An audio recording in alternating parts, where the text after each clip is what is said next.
Assalamualaikum warahmatullahi wabarakatuh. Perkenalkan, nama saya Dahniar dari Prodi S1 Gizi NIM GS 2005002 dari Stikes Bakti Pertiwi Luhuraya Palopo.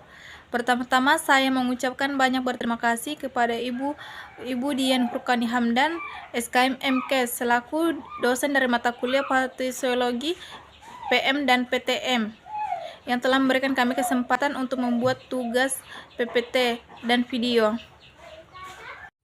Baiklah, di sini saya akan menjelaskan materi saya, yaitu tentang penyakit aterosklerosis. Definisi: aterosklerosis adalah penyakit akibat respon peradangan pada pembuluh darah, arteri besar dan sedang, yang bersifat progresif, yang ditandai dengan deposit massa kolagen, lemak, kolesterol, produk buangan sel, dan kalsium, disertai proliferasi miosit yang menimbulkan penebalan dan pengerasan dinding arteri sehingga mengakibatkan kekakuan dan kerapuhan arteri. Aterosklerosis sangat dipengaruhi kadar kolesterol tinggi, khususnya LDL, merokok, tekanan darah tinggi, DM, obesitas, dan kurang aktivitas fisik. Kemudian bisa kita lihat di sini ada pembuluh darah normal dan penyempitan pembuluh darah, di mana pembuluh darah normal mempunyai aliran darah yang normal dan dinding pembuluh darah, sedangkan penyempitan pembuluh darah yaitu aliran darah abnormal dan plak dan pembuluh darah yang menyempit. Kemudian epidemiologi. Proses aterosklerosis atau pembentukan plak di dinding pembuluh darah merupakan cikal bakal terjadinya PJK. Jika aterosklerosis terjadi di dalam arteri yang menuju ke otak, maka bisa terjadi stroke. Menurut Survei Kesehatan Rumah Tangga tahun 1992, penyakit jantung koroner atau PJK merupakan penyebab kematian nomor 1 di Indonesia. Diperkirakan 53,5 per 100.000 penduduk.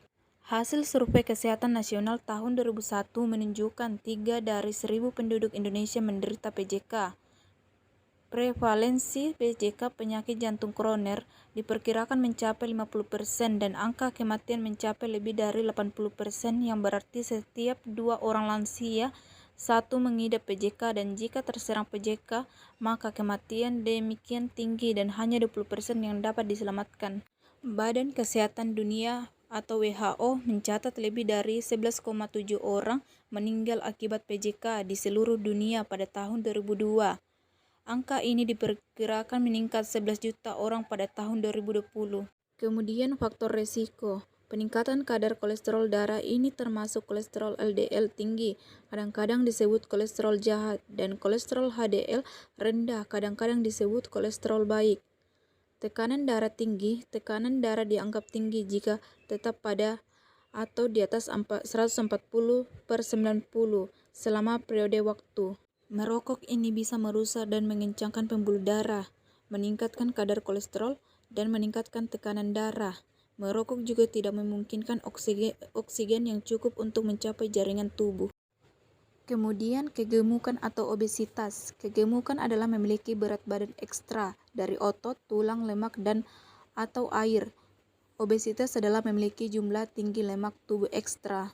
Penelitian Muscatin dan Bogalusa tahun 2010 menunjukkan bahwa obesitas pada anak dan remaja berhubungan dengan beberapa faktor risiko terjadinya gangguan CVS, termasuk diantaranya aterogenik dislipidemia, hipertensi, hipertrofi ventrikel kiri, dan aterosklerosis. Kemudian kurangnya aktivitas fisik. Kurangnya aktivitas dapat memperburuk faktor risiko lain untuk aterosklerosis. Umur. Sebagai usia tubuh meningkatkan risiko aterosklerosis dan atau gaya hidup, faktor genetik yang menyebabkan plak untuk secara bertahap membangun di arteri pada pertengahan usia atau lebih. Plak cukup telah membangun menyebabkan tanda-tanda atau gejala pada pria. Risiko meningkat setelah usia 45, sedangkan pada wanita berisiko meningkat setelah usia 55 tahun. Kemudian diabetes mellitus DM telah diketahui memiliki peran penting dalam terjadinya penyakit CVS pada dewasa. Hiperglikemia dan resistenssi dari insulin dapat menyebabkan disfungsi dari endotel dengan cara mengganggu sintesis FLDL dari hati sehingga meningkatkan kadar LDL dan kolesterol. Selain itu, resistensi insulin juga berhubungan dengan hipertensi melalui mekanisme retensi dari natrium dan aktivitas saraf simpatis. Keadaan hiperinsulinemia akan menstimulasi pembentukan plak aterogenik melalui proliferasi otot polos, deposisi LDL pada plak dan pembentukan jaringan ikat. Stres, penelitian menunjukkan bahwa memicu yang paling sering dilaporkan untuk serangan jantung adalah peristiwa menjengkelkan emosional khususnya yang melibatkan kemarahan.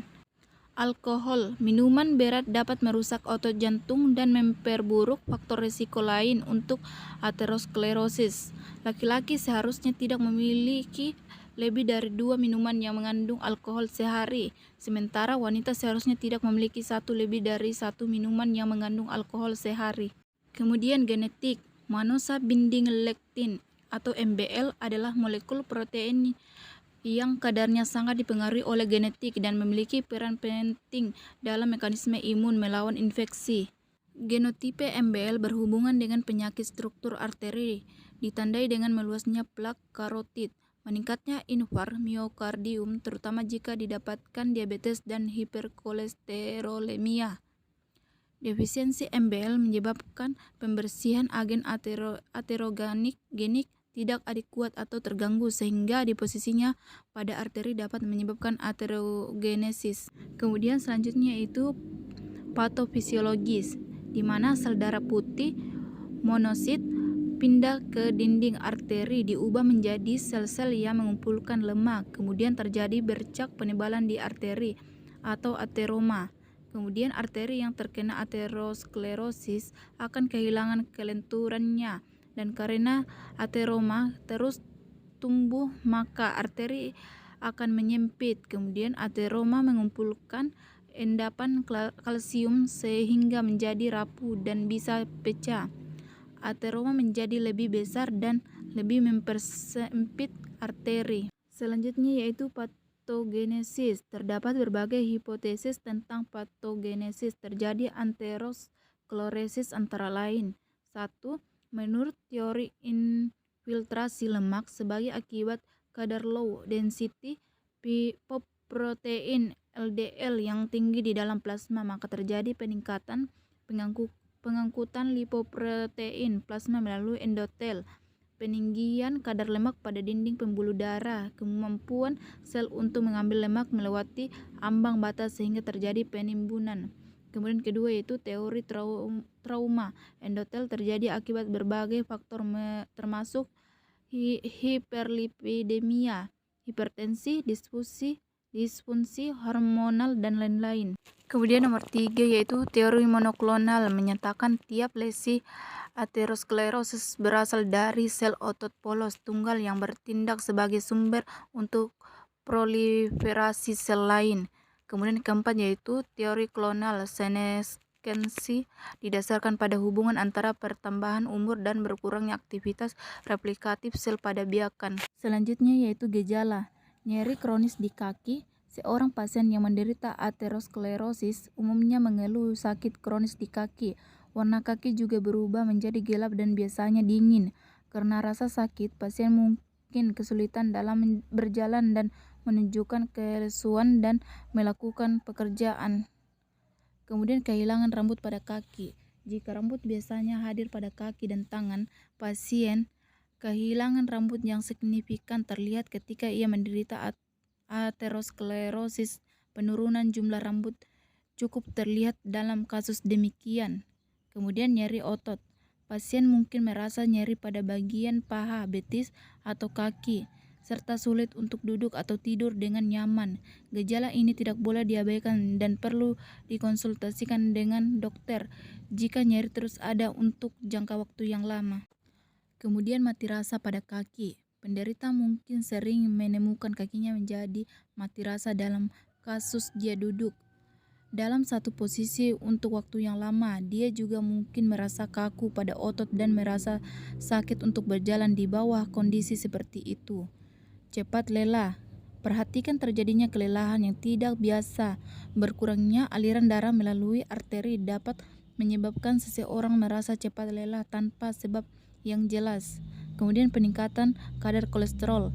Kadar kolesterol tinggi adalah salah satu tanda peringatan utama yang berhubungan dengan aterosklerosis. Seseorang dengan kadar kolesterol tinggi harus memeriksakan diri dan berkonsultasi dengan dokter perihal metode yang paling tepat untuk mengurangi kadar kolesterol yang tinggi. Kemudian diagnostik. AB Ankle Brachial Index dilakukan pengukuran tekanan darah di pergelangan kaki dan lengan. Kemudian screening ultrasonik duplex. Setelah itu CT scan di daerah yang terkena dan kemudian infus intravascular ultrasound. Kemudian arteriografi, resonansi magnetik arteriografi di daerah yang terkena. Kemudian pengobatan. Tindakan untuk mengurangi resiko aterosklerosis. Dengan cara ini, plak yang terbentuk diharapkan tidak bertumbuh besar, misalnya dengan mengatasi tekanan darah tinggi, menurunkan kolesterol, dan mengendalikan diabetes. Kemudian perubahan gaya hidup, tidak merokok, makan makanan bergizi, dan olahraga. Kemudian tindakan untuk mengatasi komplikasi yang ada, misalnya serangan jantung, gagal ginjal, stroke, dan kram pada tungkai. Kemudian tindakan untuk membuka sumbatan aterosklerosis, misalnya dengan angioplasti balon dan pemasangan stent, misalnya pada pembuluh darah jantung. Pembuluh darah yang tersumbat dibuka dengan cara mengembangkan balon yang terdapat di ujung kateter. Kemudian dilakukan pemasangan stent untuk menjaga pembuluh darah tetap terbuka. Kemudian bedah bypass. Pembuluh darah yang sehat di tempat tertentu seringkali dari tungkai atau dada diambil dan dipasang untuk membypass segmen arteri yang tersumbat. Kemudian terapi obat penurunan kolesterol. Terapi obat yang direkomendasikan untuk menurunkan kadar kolesterol darah adalah statin. Obat ini memiliki banyak golongan, misalnya paravastatin, simvastatin, lavastatin, atorvastatin, sereptatin, dan fluvastatin. Selanjutnya yaitu pencegahan, yaitu olahraga teratur minimal 30 menit tiap hari. Kemudian hindari stres. Selanjutnya itu menghindari atau membatasi makanan tinggi lemak atau kolesterol. Kemudian perbanyak makan sayur dan buah-buahan. Selanjutnya yaitu menjaga kadar kolesterol darah, menjaga berat badan ideal, menurunkan tekanan darah yang tinggi dan menjaga agar tetap stabil. Kemudian menjaga kadar gula dalam darah dan tidak merokok dan berhenti merokok. Kemudian deteksi dini, yaitu 1. CT scan mengevaluasi struktur dari arteri adalah pengukuran koronaria artery calcification CIC dengan menggunakan computed tomography CT, elektron beam atau CT spiral atau helical. Kemudian kedua yaitu magnetic resonance imaging MRI untuk mengevaluasi apakah plak arteri yang terbentuk tidak stabil dan risiko terjadi ruptur. Ketiga, ultrasonograf atau USG juga digunakan untuk mengevaluasi ada atau tidaknya aterosklerosis dengan melihat struktur arteri karotid, intimal medial thickness. Kemudian nomor 4 yaitu mengevaluasi fungsi dari arteri dengan FMD, flow mediated dilation, dan net non-endothelium dependent. Baiklah, itulah hasil dari pemaparan materi saya tentang penyakit aterosklerosis. Sekian dan terima kasih. Wassalamualaikum warahmatullahi wabarakatuh.